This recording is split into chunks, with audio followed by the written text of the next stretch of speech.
Hi everyone, welcome to another episode of Flourish FM, a podcast for the good life. Our guest today is Drew Ramsey, MD.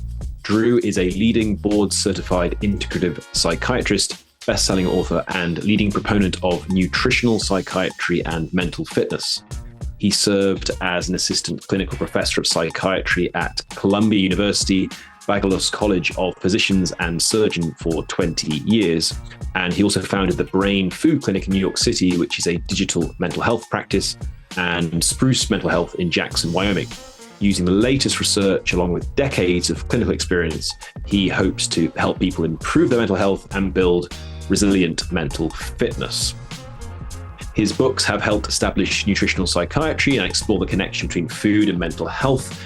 The international bestseller Eat to Beat Depression and Anxiety has now been translated into 9 languages. The award-winning cookbook Eat Complete and the bestseller 50 Shades of Kale and the Happiness Diet are all amongst his other best-selling books. His latest book is Healing the Modern Brain, 9 Tenets to Build Mental Fitness and Revitalize Your Mind. And that is the focus of today's conversation. That book's being published in March this year.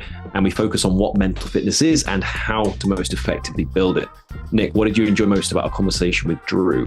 Well, I think, and we brought this up in an early question, but I think the term mental fitness is maybe easily confused because you might go into that thinking, right, in the brain, or thinking about my thinking, or right, sort of psychological, as we put in one of our questions. But as you just laid out in Drew's bio in the new book, and a lot of what his work does, it's looking at the whole system, right, and its impact on mental health, mental fitness. And so that includes things we don't always hear or see from our guests, like energy in, energy out, right? Nutrition, movement, those sorts of things.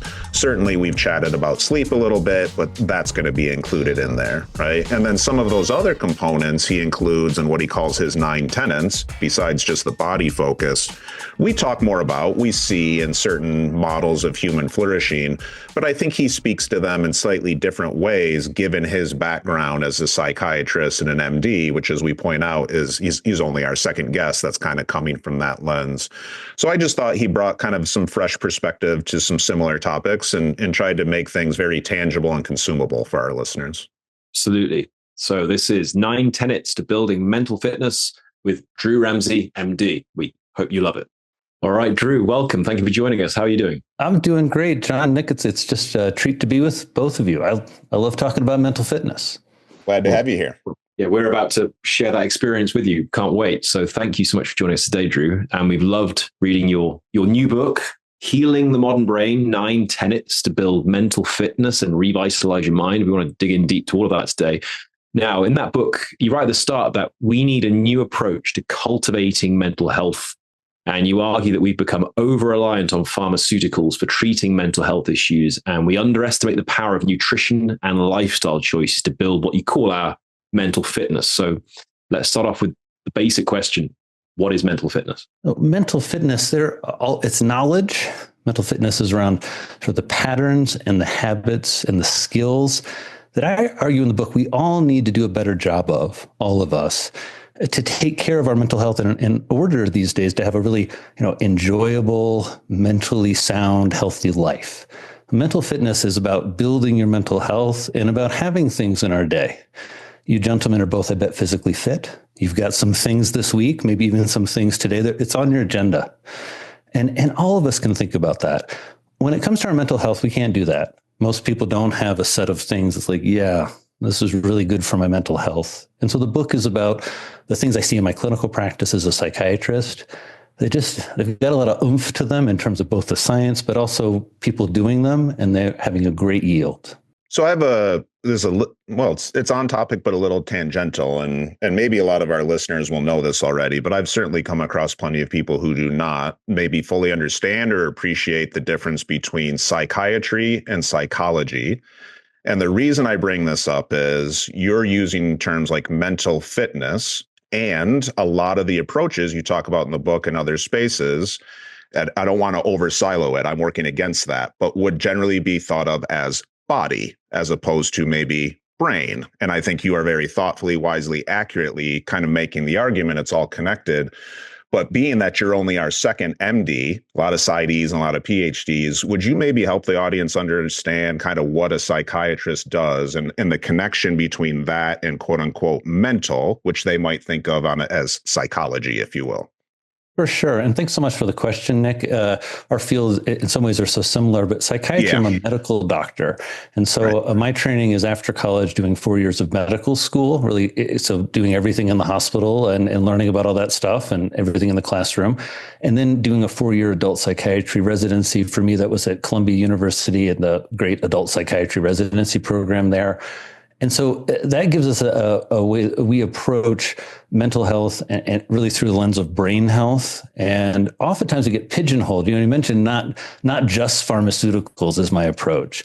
And I want to note, I'm a full card-carrying, board-certified psychiatrist. I prescribe meds. This morning, first thing, I send in some meds. I'm always thinking about medications because I'm a psychiatrist and I've just seen the breadth of mental illness and the struggles that people have with psychiatric disorders. And I've seen the power for some individuals of how medications are just game changers. And we have so much good research and better understanding of how they work and how the brain works than we have ever before. So there's that difference. I would say the main overlap, what's a little different about me from other psychiatrists probably, or from a lot of psychiatrists, especially people's notions of psychiatrists, is I do a lot of talk therapy. I would say I spend, I don't know, I'm probably getting into like 50,000 hours of listening over the past 20 years of my career. So in doing that, interesting things happen to your knowledge base. You give people medications, but instead of, hearing back a few months later or hearing back from the therapist, you see it sometimes 2 days later, a week later. This was the effect. This is the very subtle effect.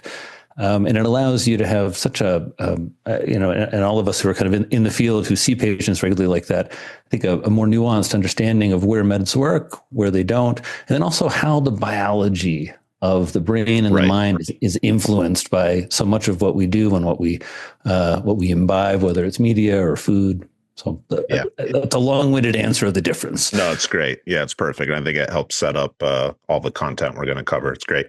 Yeah, absolutely. And well, keeping on the subject of the brain, what exactly do you mean by the modern brain, Drew? Well, we're up against some new things and everybody knows it, but sometimes we haven't explicitly said it. We're overwhelmed and I think terrified of this mental health epidemic. And we hear so much about that. But we sometimes don't put that in the context. It reminds me sometimes, for example, seeing patients right after a holiday or after a trauma or grief, they're saying like, I don't know why I feel so badly.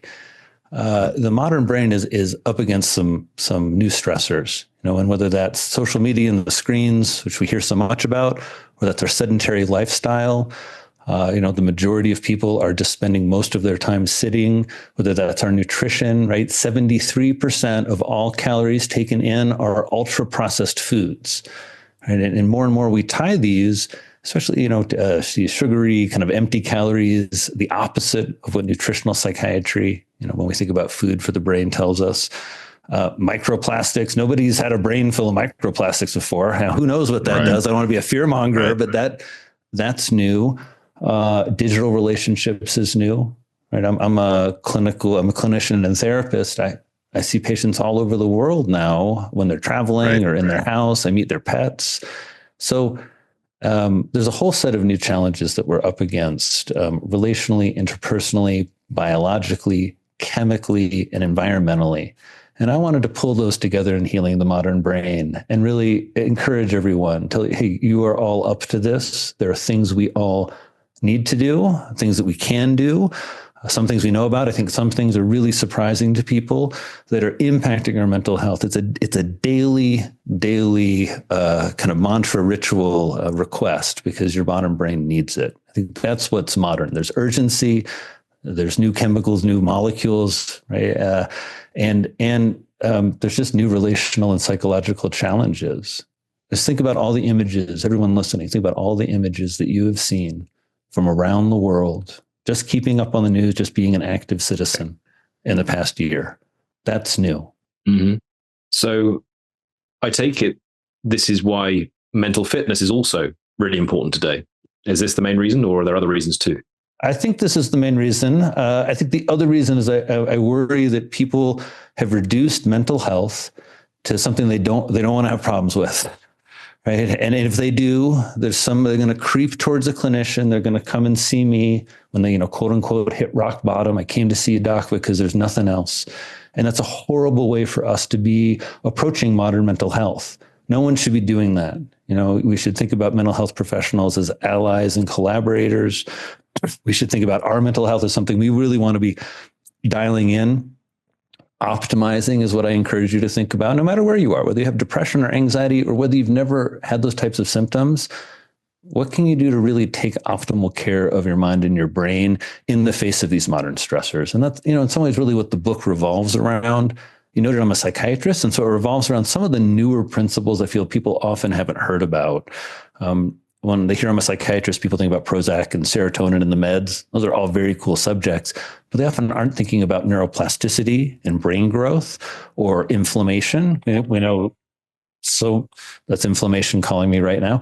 There's so much about inflammation in the brain or the gut-brain connection, right? That's one of the things about, social media and wellness that actually is really cool and true and new. Right? That there is this incredible new set of science about the microbiome and our gut and how it affects our mental health. So I think there's the other neat reason for mental fitness, that I'm not just saying, hey, let's boost serotonin and feel great, right? Let's talk real science. Let's get your brain to be an environment that's going to promote lower inflammation and more brain growth according to real science. Okay, like that sounds fun to me. That sounds like modern mental health. So I think, and I really appreciate you picking up on that modern word. I think the other reason it's in there is I've just gotten so fatigued as a practicing clinician who cares about science that there's so much garbage and misinformation out there around mental health, and people are spending so much time, wasting so much money, and that translates to so much human pain where people aren't getting the appropriate help and being encouraged to do the appropriate things for their mental health and their brain health. So I think that's the other reason that the book is urgent. Why do you think that is? Why do you think it's either difficult, or maybe they just don't want to? Maybe it's a motivation, volition thing. And this can start to segue us into some of the obstacles to mental fitness, right? And maybe we should start there. Generally, what are some of the obstacles to doing this work? Because it sounds like, and this ties a little bit to the psychiatry question, but what I really like is, sure, there's the meds piece and there's the talk therapy piece, but what you just described with neuroplasticity is mindset change, behavior change, right? And you're tackling this from kind of multiple lenses. And so inevitably, like, behavior change is hard, right? What are some of the obstacles that you've already started to see to starting to incorporate better mental fitness mindsets or behaviors? Well, I think some of it is while there are some hard changes to make, I think a lot of these things, people need to be empowered to hear that they have a lot of the tools. Sleep hygiene is a good one, right? It can sound so hard and impossible, but in the book, I really walk through some of the real basic research-based, like, hey, is your room dark? Are you turning down your lights? Is there a bunch of noise? Do you have a snoring partner that, have a little sleep divorce for a while, at least a few nights a week to get good rest? It's basic stuff. And so I think some of the barriers is sometimes we make it too complicated. I think another barrier, as I mentioned, is a lot of misinformation. When kale, a low oxalate green, has a whole campaign against it, that it's a fascinating time to be a physician and to be in wellness, where there's a lot of misinformation. I do think there's a barrier culturally, that we have been taught to be very passive about our mental illness and mental health concerns, right? That's something that we've been taught to hide. Now, if you come out about it, you're a great act of vulnerability. And so I think part of the obstacle is we don't have a culture of prevention when it comes to our mental health. And that's why I wanted to, I want the young bros and young women and young non-binary people like flexing mental fitness muscles. And I'm like, what would that look like? What would it look like on a date where you're like, what are you working on these days? It's not like, oh, I'm doing an Ironman. It's like, I'm doing the Ironman of mental fitness. What would that be? Like, how, emotionally resonant can you be? And so let's talk about some of the tenets, because I think one of them is a barrier, right? First tenet of mental fitness, I declare, is self-awareness.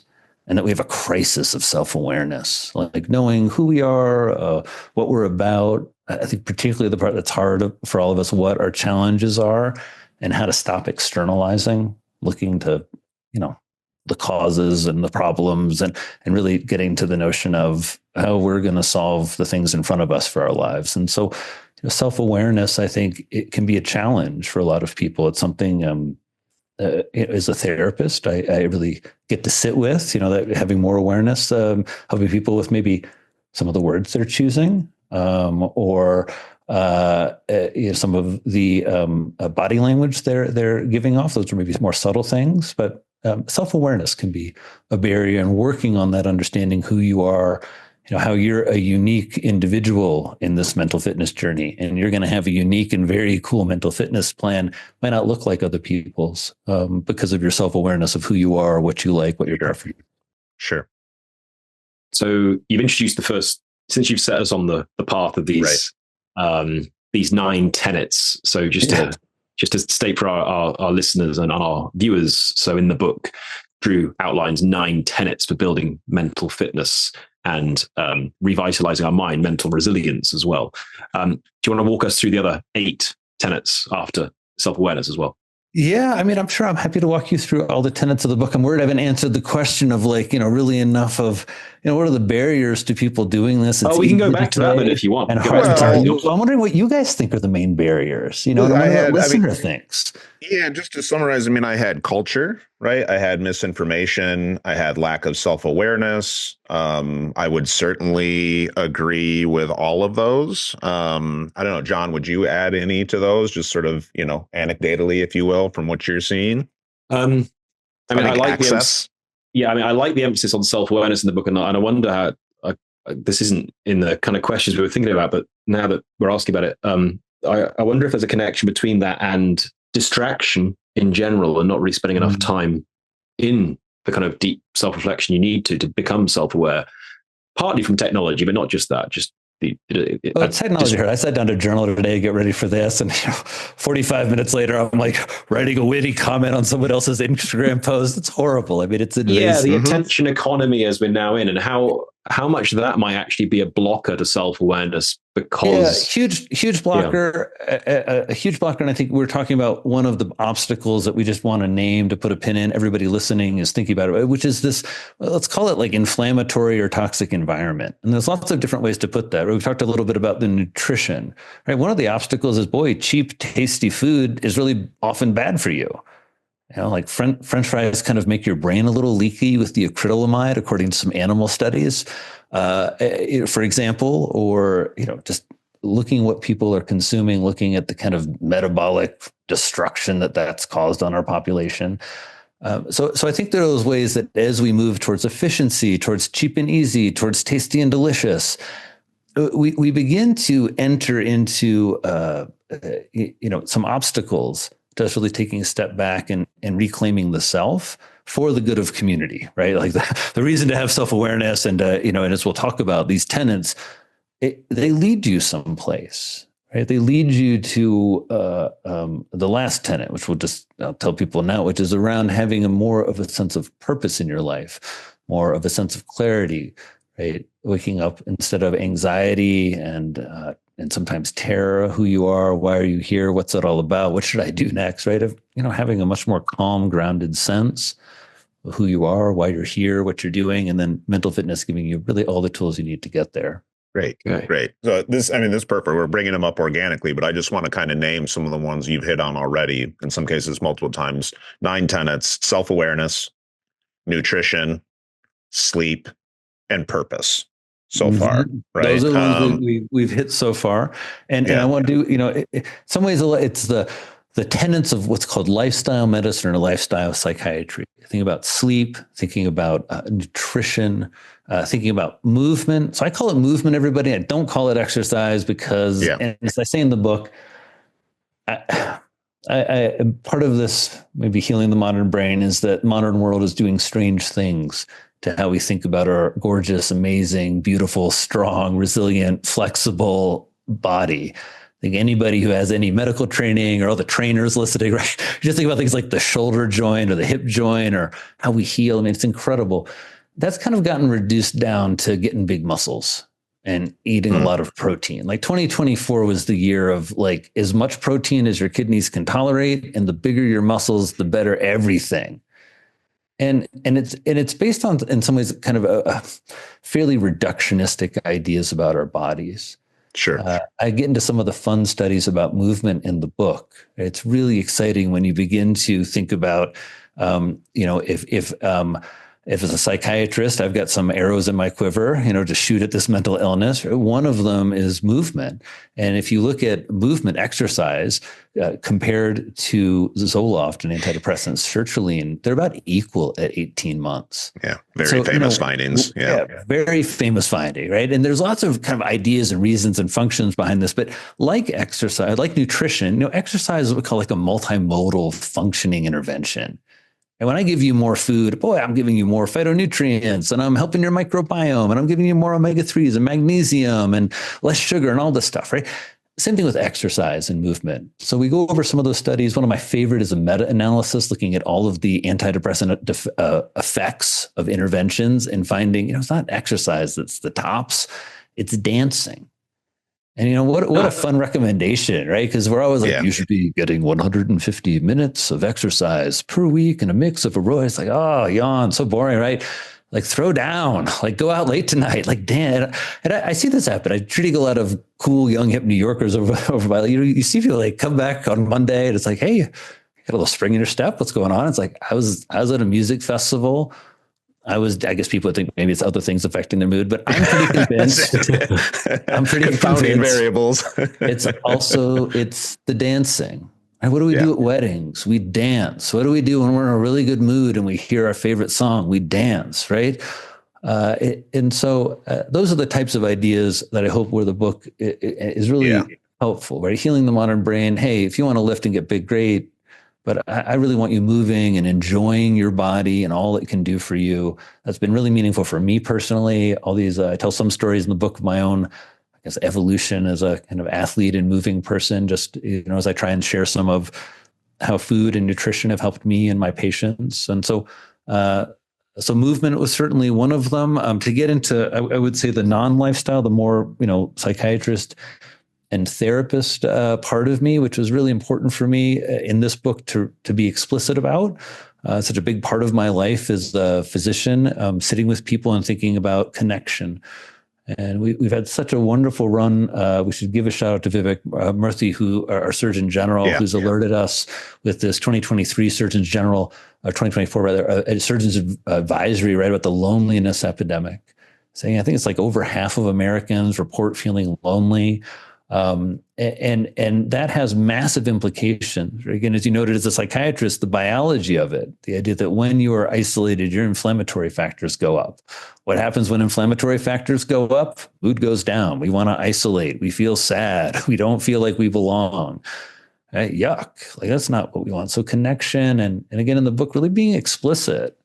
Like I'm not talking about like, oh, text your friends. Like that's convenient. I like to text my friends, right? But that's not what is most meaningful. Right? We all know that. And so it's where I'd much rather have someone, I hear this from my patients, and a lot of these books is the lessons I've learned. Like, why do I hear about connection? Because people tell me about their relationships, and you see, boy, when they invest there, when someone, reaches out, when there's, nothing makes people light up, grin. It was like, I remember the first time I saw somebody in like probably one of the darkest depressions. And he got this little glimmer of a girl really liking him and a second date. And it literally went from just the darkest of dark to like, I still remember like see the smile of this kid. Just like I was like, man, this is like the most incredible drug for the brain there is. Because when we feel connected, seen, love, heard, it's nothing. So connection's a huge part of the book with individuals, with institutions, with mentors, and pushing you. Like what's that look like in your life? I really had to push myself. I realized, 10 years ago, I was like, what? I'm not sure I'm so clear right now who my mentors are, who the people I really look up to. Who's your mental fitness mentor? You guys have a mental fitness, like the person you look up to is like your mental fitness, like, I don't know, model, hero, guru, anyone for either one of you? No, I don't. Just certainly people I admire, but I don't know that there's one model. I think that's actually, and I want to give John a chance to answer, but that actually eventually segues us to another nice question, which is like how differentiated and individualized all of this is, right? But I want John to answer first. Well, I mean, yeah, I mean, I don't necessarily have a guru, but I certainly have friends I look up to in terms of certain aspects of mental fitness that I think Sure. they're incredibly strong at. I'm not sure if there's a single friend that everything across the board, Right. but certainly, a few tenets, if you like, of mental fitness that I'm like, wow, that's really impressive. How have you done that? How are you living? And I'll talk to them quite openly about these things. How have you built that kind of authenticity in your life, resilience, self-discipline to not do these things that are bad for you, and so on. Hi friends, Nick here with just a brief interlude to share with you an update on one of our newest partnerships with the Anti-Fragile Academy. Throughout John and I's conversations with many, if not most, of our guests, one thing has been made really clear.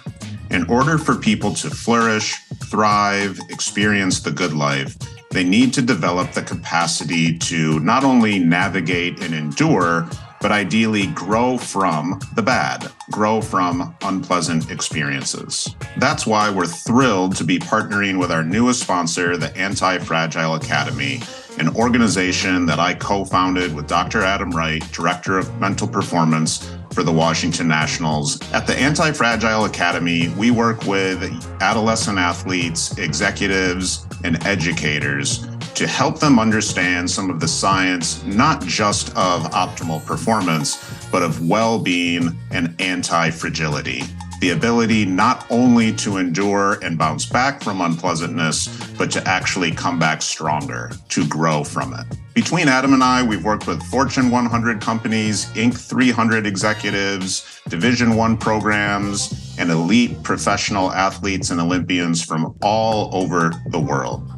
To find out more about how you can leverage anti-fragility training, check out our website at theantifragileacademy.com. So it's part of why I mentioned in, the individualized nature of this is a lot of times, we're coaching, working with companies, whatever it might be, we'll talk a lot about recipes, right? Mm-hmm. Like, so what is your recipe for a good life? And so like we could do a simple example with connection, right? And your point is so well made. We've had Mark Schultz on to talk about social connection, all those sorts of things. We've had actually multiple episodes on social health. And loneliness is a gap between desire and needs met. Mm-hmm. Right. And so for a lot of people, lonely is going to look very different than connection or belonging compared to the people around you, the amount of interaction, the type of interaction, what you hope to get out of it, all those sorts of things. And so I want to get to the other 4 tenets eventually, but this seems like a good opportunity I think to talk about how does somebody look at these 9 tenets, but then say, what's the right way to relate to them for me? Because to your question, and I like the way John phrased it, I don't look at anybody and say they check all the boxes. They're the perfect model. You know what I mean? I've got to figure it out for me a little bit too.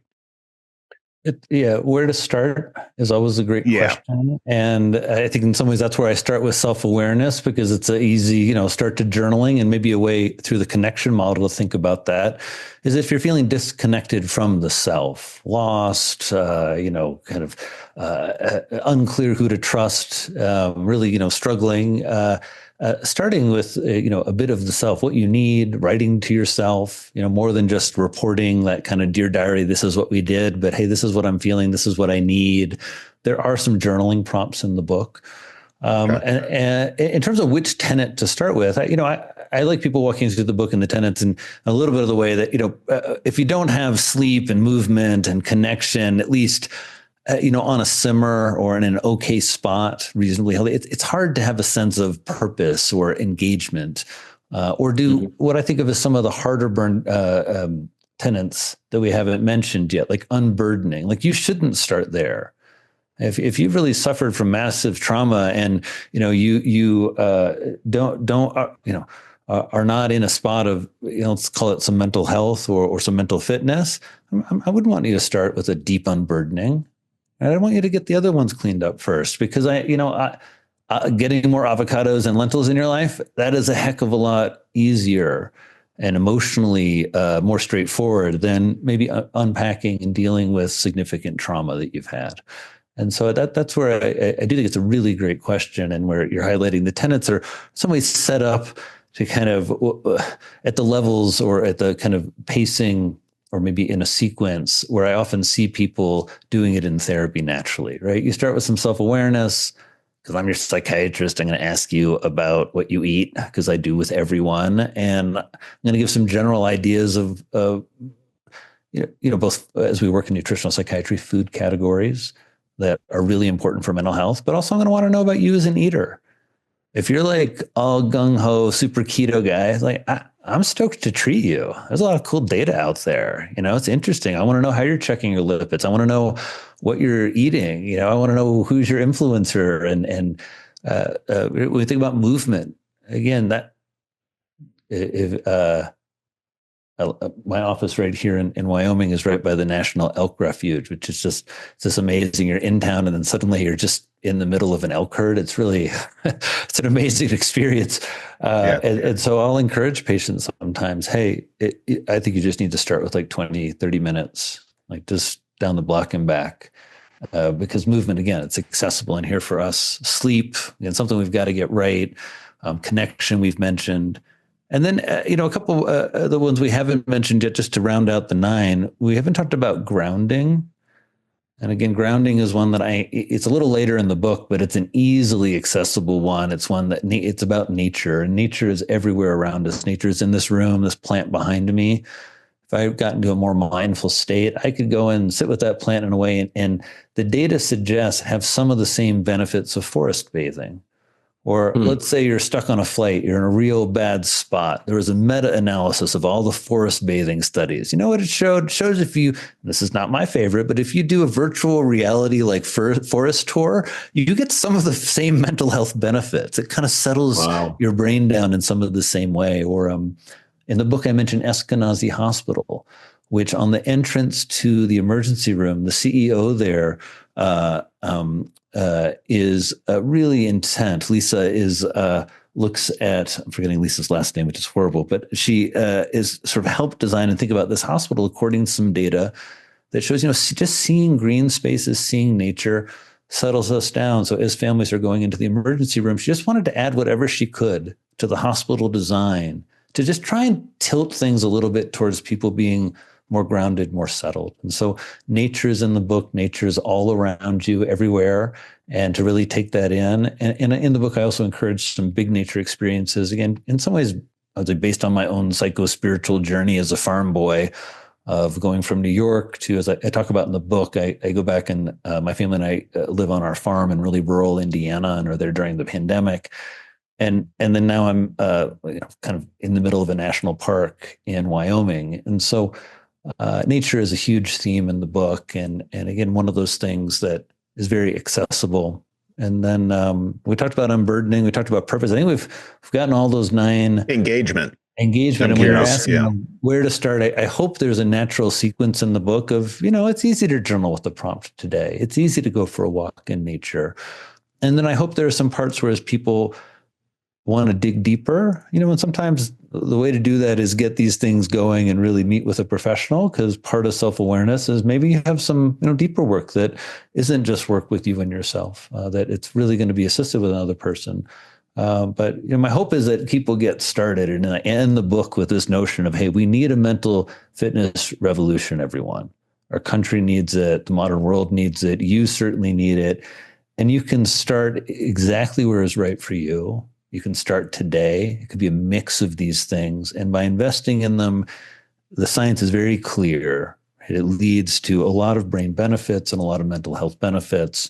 And I hope just a lot of, as I say in the book, happiness and more enjoyment for people. I've stepped over you a little bit, given, that we're doing this in different locations, but I don't think I heard engagement. Can we cover that one real quick? Yeah, engagement, in some ways it reminded me of what John was talking about earlier a little bit. A connection is about maybe having these connections, thinking about them, solidifying them. Engagement is what John was talking about, going up to a friend who maybe stopped drinking and saying, hey, man, I noticed you stopped drinking. That's pretty cool. How'd you do that? That's always been really hard for me. especially it's been hard for me on like week 4 when I think I've got it licked. What'd you do? So that's engagement. Engagement is, I know artificial intelligence is going to change my field. I've been worried about it. I've been hearing about it. Engagement is, I started following a bunch of AI folks that I thought had a good, interesting opinion. I'm signing up for a course. I've prepared for this interview, trying to use AI, right? I'm more engaged. And so engagement is really around something I see often in patients where people will have a set of skills or they'll have hobbies they like, or particularly see it in relationships, right? If you're in a relationship, everybody just take a moment, everybody listening. When was the last time you had a really intentional, we call it date night. Fine, date night. It's like, that's it? That's all you got? Date night? Like, if you're like, oh no, we have date night like once a week. It's like, that means you're an engaged couple? Like, come on, that's not engagement. Right? Engagement is knowing the like soul and the spirit of your partner, right? It's being able to intuit what they're feeling and thinking. It's giving them a sense of security. I mean, it's so much right, to really engage in relationships. And so often I see people and they're like on the edge of divorce. It's happened to me recently. I met somebody, they're like really about to divorce. I'm like, I'm gonna say like a month later with a little like, hey, before you guys divorce, maybe you should talk, engage. It was like, it made me feel like a very good therapist, let's just say. It was remarkable where, when you remind people there's a lot there, you have a lot to work with. There are a lot of things to engage with, whether it's in your garage or, in your playlist. And so engagement is just that encouragement to really have people in their lives. I joke sometimes I'm a bit of like I call it a hedonistic psychiatrist. Like, there's lots of ways to rate like, hey, is it working? And I just have a very simple key performance indicator in my clinical work, which is like, it's the smile. It's the smile. It's like a smile and a spontaneous laugh. It's like people being just like entertained by their world and getting a kick out of things and doing stuff spontaneously or coming in and telling me about a meal that they had that blew their mind. Like that. So that's engagement. And it's interest, conscious immersion, absorption, could be interpersonal, could be task-based or experience-based, it sounds like. Yeah, and a lot of people I think call it mindfulness, and I would call it kind of active mindfulness. As I'm saying, I could go and sit with this plant, think about its leaves, think about what's happening with it, maybe dig down into a little root, right? That sounds a little strange, right? But it would be a very mindful exercise, or I could, when we do with food, I've done some work with the Center for Mind Body Medicine, and we often will do exercises where we ask people to have a mindful chocolate. What happens if you sit with this chocolate covered almond and eat it over the next 3 minutes? Most of us have never done that. And if you do that with an almond without the chocolate on it, the almond will actually melt in your mouth. Yep. It's really cool. So yeah, but all of the ideas you were mentioning for sure. Maybe that's more psychologically. Yeah. Maybe this sounds, is how psychiatrists talk about those psychological concepts. Yeah. So I have a question. You used a phrase earlier that I was already thinking about, and then you said it, and now I'm even more curious, which is sort of a hedonistic psychiatrist. And so my dissertation was on eudaimonia. I had to write a lot about the difference between that and hedonism, whether or not it's actually different. So we'll nerd out a little bit here. Oh, well, but you tell me I get nerd out. I'm not sure I could tell us what you're thinking about. Okay. So, and John and I might do a special episode on this, but I'll simplify it real quick for the sake of time, which is generally it's kind of taken in as hedonism is this pleasure-based form of happiness, joy and debauchery and gluttony and like all these sorts of things. There's a lot of nuance and nuanced people who would push back against that, right? And then eudaimonia would be more of kind of a meaning-based form of happiness. It's a little less maybe about the affect and more about the sense of, let's say, fulfillment. Right? Now, there's a lot of people that say they're not different, and we can get into all that. But if we use hedonism in that way, well, first, let me ask, is that how you think of hedonism? Nope. I got a clear idea for you. I think those are a false dichotomy, as I would say. Okay, that's why we're going to do a special episode. Exactly. And it's probably how I practice and actually talk about this in the book. Well, it's fascinating to get it. One of the techniques in the book was taught to me by a very I learned it from a very fun and famous psychiatrist at Columbia, Lyle Rosnick. But a lot of the Columbia psychiatry and psychoanalytic people, and a lot of people in mental health, I talk about following the affect. And this notion that, how do you find your meaning? And in the book, I talk about this notion of like, oh, you should follow your passion, is really being a very unhelpful way for people functionally to think about that. And instead, we want people to follow more of the affect as you're feeling a sense of a connection or joy, or, hedonism is a kind of easy one because it feels good. And I appreciate what you're saying. If we just take that to like more cake, more porn, right? Like more hyper violence, which, in some ways our culture has kind of done, right? We miss the more satisfying piece, again, where I hope the book takes us to, which is around engagement and purpose. And so I the way I see it is that the hedonistic, like true hedonism, right? Not, and the way that I ask everyone listening, you're going to know that you don't feel like shit in the morning. Mm-hmm. You don't feel a sense of like regret, right? Hedonism isn't getting wasted. If you're getting a little loose, have a drink. It's a lot more fun on the dance floor at the wedding. Okay, if it gets you somewhere. But real hedonism, real pleasure, deep pleasure, is often around these other tenets, around connecting with people. Like, when do you feel the best? Feel the best with like a group of people who know you, they love you, maybe they made some food for you that's nutrient dense. Like, that to me feels, filled with hedonism and meaning. So I take it an example of that would be your example of dancing earlier, dancing for movement. It's like a hedonistic approach to exercise, right? Oh, I think so. I think it feels more fun. And I think it works better. You know what I mean? Like, I think if you showed up to a bunch of sitting people with like, sedentary folks in an office place with like a treadmill and some stationary bikes, and like, hey, we've got a wellness program. We all know this, right? It's like the hotel gym. It just doesn't get used versus the hotel lobby dance party. It's like, I don't know. People usually burn a few more calories there. Yeah. Love this. So to go back to this list, just to figure out why you ordered it in this way. Have you ordered it in this way because you said you start with self-awareness with one of your clients before, see how self-aware they are. Then after self-awareness, in this order of 9 tenets, you have nutrition, movement, sleep, and connection. I take it those are the next 4 because those are kind of the 4 fundamentals of well-being. Without those, it's very hard to have high well-being because they're so integral, right? Mm-hmm. And then we have the more complex, elusive tenets: engagement, grounding, unburdening, and purpose.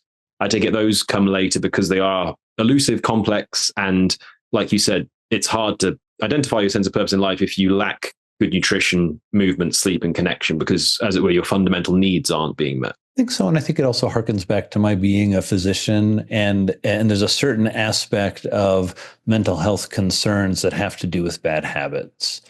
And, we don't in any way, I never want to like undermine all the progress we've made combating stigma about medications and about mental health conditions. I mean, it's just for people who are getting treatment, stigma is it's just awful. Going to pick up your meds at the pharmacy, all the judgment you face, having to lie about, who your therapist is, what that meeting is. It's just really horrible. We've made so much progress on that. And so I don't want to undermine that by saying, the reason we have such a mental health crisis is we're not sleeping well, we're not eating well. It's much more complex than that. There's also a big chunk of mental health disability, right, which is the top driver of mental disability. If we really, have this notion of making our country great again, making our country healthy again, there are a set of habits we have to change. It's not about discovering some new fancy medicine or some crazy new psychedelic or, some gene therapy. I can't wait for some of this to happen. But, a lot of what we're struggling with has to do with bad habits and a way of living. And so that's why some of those biological pieces are loaded in the front. Right? When you just come as a physician, look at the stats of what people are eating and what it's done to our health. So, it's not that you can't have purpose if you eat junk food, sure. But it's like, how are you going to really achieve your purpose if you're not nourishing your brain? Doesn't your purpose come from your mind and your brain? And doesn't your mind and your brain feel a little different when you eat healthy proteins and seafood and greens and fermented foods? All the data says it does. So I think that's why. This This is great. This is like the new. So I mentioned earlier, you're our second MD, right? And the other one was Anna Lemke. And I don't know if you and Anna know each other at all. But I mean, I'm like so fangirling about Anna. I was just emailing she's Carolyn amazing. Rodriguez, who's a Stanford faculty member and friend, about Anna. Like, could you introduce me? She's actually on her way here to Jackson. She has a talk here at the Art Center.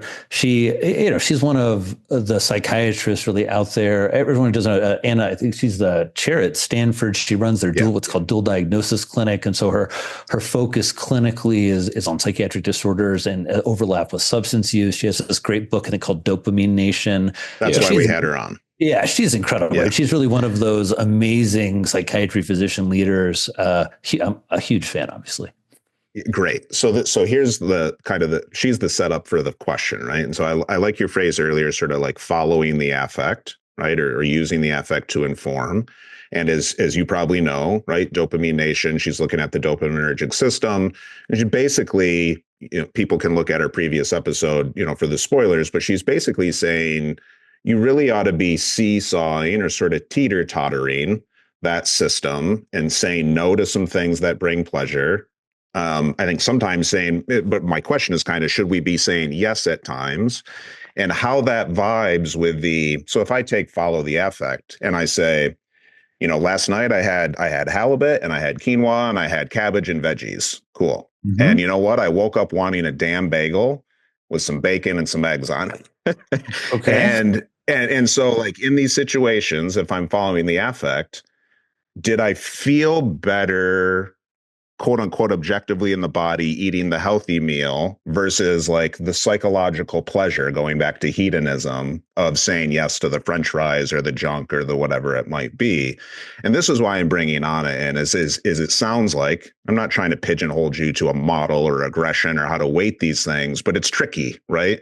When do I say yes to just pleasure that makes me feel good and makes it easier to tolerate the inevitable difficulties of life versus sometimes, let's be honest, the displeasure of the discipline of optimizing and the discipline of making, quote unquote, good decisions and healthy habits?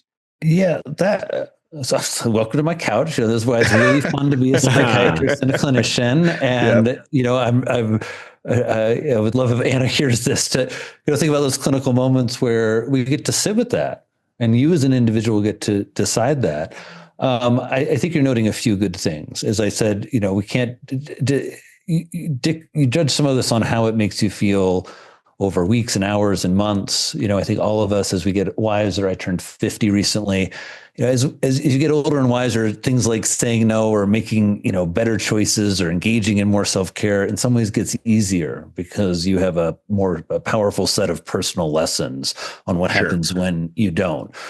I would say that, dopamine is about seeking and achieving things. And I think I have a probably slightly different, maybe I'm sure not quite as evidence-based approach. But instead of saying no, what if you keep saying yes and challenging yourself to not just bigger and better things, but deeper, more purposeful, more connected, more engaged things? I found that dopamine, to me, I would say part of the challenge anytime we have of using a single neurotransmitter to look at the really myriad, the kaleidoscope of our experience, is it just gives us one piece of it, right? Lots of us know about dopamine. Anybody who's taken a stimulant or Wellbutrin, Provigil, modafinil, Vyvanse, any of those, a lot about dopamine. All the people I've treated with these meds, they can be very helpful, very focusing. It's easy to do a lot of volume of work. For some people, they're absolutely life-saving in terms of treating, real kind of neurobiological pathology in terms of focus circuitry. But there's a lot more to life than dopamine. You can stimulate serotonin and people get gooey and want to touch and hug. I would say that what we want folks to do is understand some of these neurotransmitters and that they certainly have an effect on our mood, on our motivation, and that there are things that we can do to, in some ways, manipulate them. I.e., we engage in more nutrition, better sleep, right? Some of these, these core tenets to take care of your mental health, to build your mental fitness. And I go back to these, simple biological principles, right? In doing that, we set things up biologically to have more neuroplasticity, more repair and growth. We set things up to have less inflammation, right? Ideally, we're then at a reasonably normal body weight. We have less visceral adipose tissue. So it's a way that, and I'm sure Anna would agree, thinking about dopamine is really helpful in terms of motivation, in terms of, capturing kind of a moment and an exciting molecule. Boy, there's all this other stuff, the cytokines and, all the stuff the microbiome is doing. And we can look at that through a lens of dopamine. I think if there were a molecule that this book revolves around, I call it like BDNF nation, right? It's like brain growth nation, which is this idea of like, can we get everybody more committed to taking care of themselves, being more self-aware, being more connected, and living with a sense of collective purpose?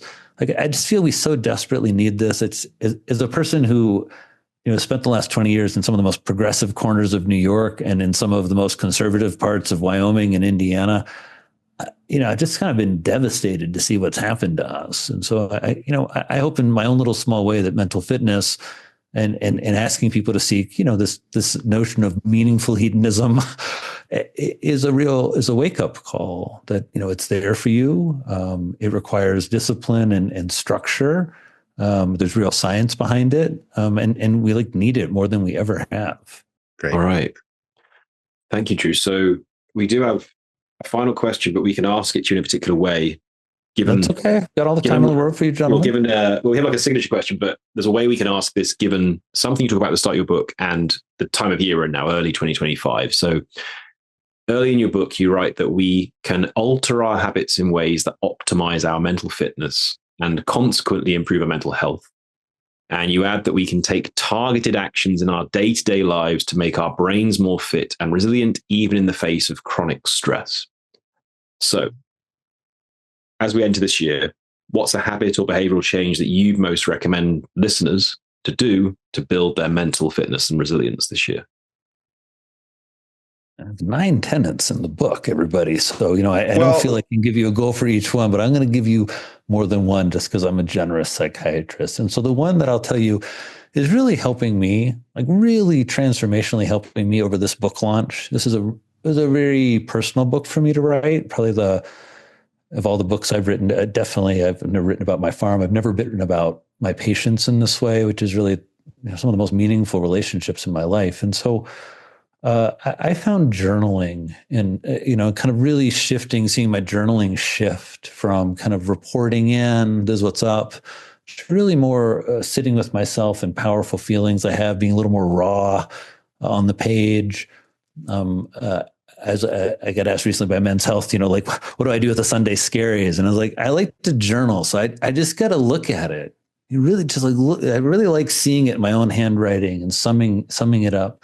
And so, again, easy, inexpensive, 15, 20 minutes, 30 minutes regularly. Great habit. I'm going to say lentils just because of my long history of trying to influence our country's lentil, kale, and anchovy and sardine intake, and kombucha and kefir. So let's just say all of those words with this notion of, one thing in 2025, my continued push with this book is to help people understand that mental health and mental fitness are related to nutrition. There's powerful data. There are now 7 randomized clinical trials showing you can combat clinical depression with nutrition interventions. And so, that's certainly something I would want to say.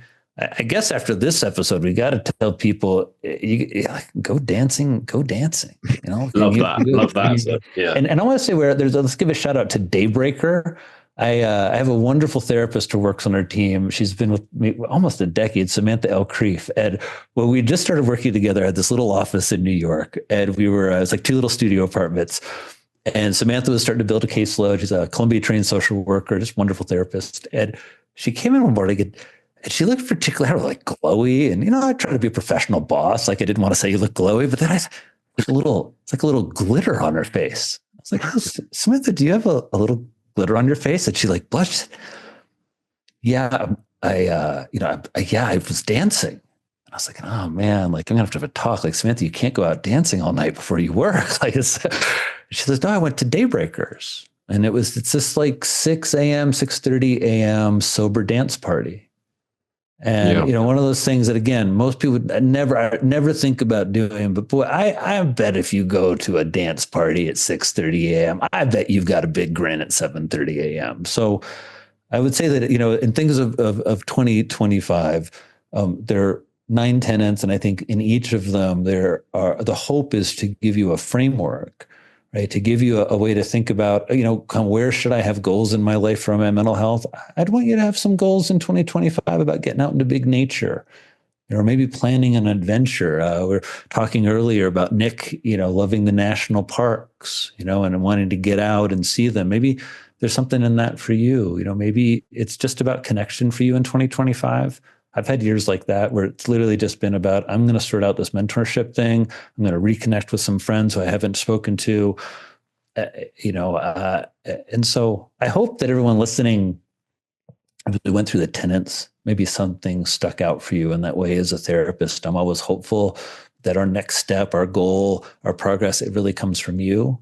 That something like stuck out, resonated, you got goosebumps. You're like, yeah, that's the one I need to work on. And that's where I would hope that people start. Amazing. Thank you. So go dancing is, in a nutshell, my teen daughter is going to just be absolutely horrified that's like my mental fitness advice for the country, right? Because then someone's going to ask me to go dance. It's simple. It's awesome. I'm sure many people will love it. I'm certainly taking that away from it. That's not something I have ever prioritized in my life. So yeah, I'm taking away many things from this, Drew, but I'm also taking away go dancing. Well, I'm glad, John.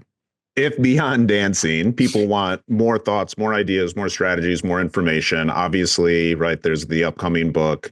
But where else can they find you, Drew, and engage with you and get more of that info? Yeah, thanks so much for asking, Nick. I'm active on Instagram. I just released the first season of a podcast where I talk to a lot of experts. Healing the Modern Brain is also a course, an e-course we have. And so everything's up on my site, drewramseymd.com. I've also got some fun free downloads. I get a lot of questions about food and doing it on a budget. We've got some fun stuff about like the ultimate mental fitness morning. And so we try and give people some tools and some resources to get started. But those are some easy places to find me.